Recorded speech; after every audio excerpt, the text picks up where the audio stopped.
Welcome. If you are watching this video, it means you are confused about Flutter Widget. Don't worry. In this video, I am Rakibul Islam going to talk about Flutter Widgets. First of all, what is widget? As example, think about this wall. In this wall, each brick represents an integral part of the structure, right?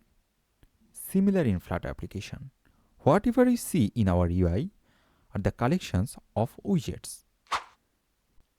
From the very basic UI to a complex UI, whatever you are seeing, like text, image, are widgets, like building blocks that come together to create the UI.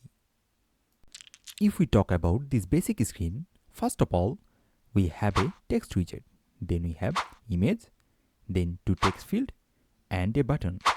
All of these are predefined and customizable widgets, which help us to create a beautiful UI. Based on functionalities, there are almost 14 types of widgets in Flutter. And based on behavior, there are two types of widgets in Flutter, which are stateful and stateless. Stateless widgets can change their state once they are built, like text widget. It just can display a static piece of information. On the other hand, stateful widgets are dynamic. It can interact with the user. In the next video, we will talk more about stateful and stateless widget, like how it works and its lifecycle. I hope now you have a better understanding on Flutter widgets.